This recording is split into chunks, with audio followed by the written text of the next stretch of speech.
السلام علیکم۔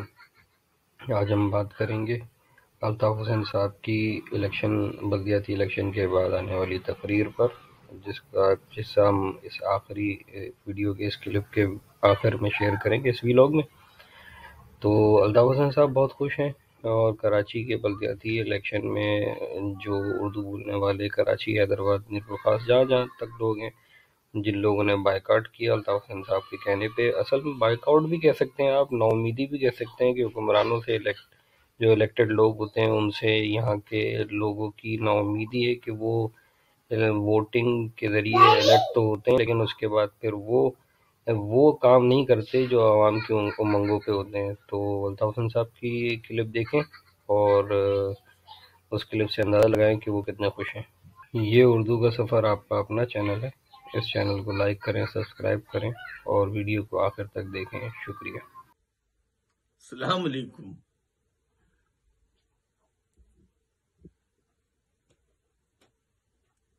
آپ سوچ رہے ہوں گے کہ میں مسکرا کیوں رہا ہوں۔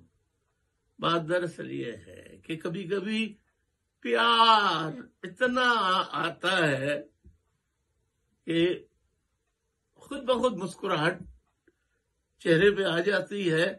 میں کیا بتاؤں، میں کل سے کتنا بے چین تھا۔ 15 جنوری 2023 کو بلدیاتی الیکشنز جس کا میں نے بائیکاٹ کا اعلان کیا تھا، بھائی کراچی سے کشمور تک کس شہر کا نام لوں، کس شہر کا نام چھوڑ دوں؟ لہذا میں کراچی سے کشمور تک ہر شہر کی جتنی آبادی، اس آبادی کی اکثریت نے میرا ساتھ دیا، میرے بائیکاٹ کا ساتھ دیا۔ ماں نے ساتھ دیا، بہنوں نے ساتھ دیا، بیٹیوں نے ساتھ دیا، بچیوں نے ساتھ دیا، اپنی ماں سے، ان سے میں نے اپیل کی تھی ایک دن پہلے کہ اپنی ماں سے کہنا، کہ والدین سے کہنا کہ آپ ووٹ دینے نہیں جائیے ابو۔ وہ نہیں گئے بچوں کی فرمائش پر۔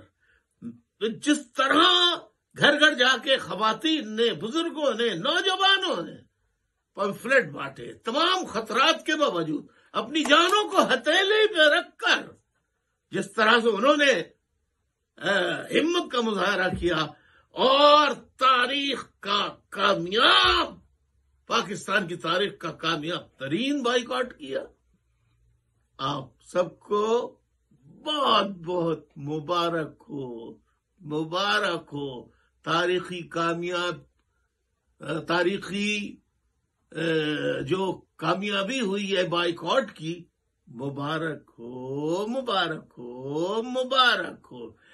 اور جن صحافیوں نے، بلاگرز نے، تجزیہ نگاروں نے اپنے ضمیر کے مطابق دائیں بائیں کے خطرات کے باوجود جتنا وہ صحیح ایماندارانہ تجزیہ پیش کر سکتے تھے انہوں نے کیا، ان کا بھی شکریہ۔ اب میں اور زیادہ کچھ نہیں کہنا چاہتا، بس کاش کے میرے ساتھی میرے سامنے ہوتے، میں انہیں اپنے سینے سے لگا لیتا، ماں کے سر پہ ہاتھ رکھتا، بہنوں کے سر پہ ہاتھ رکھتا، اور بچوں کو پیار کرتا۔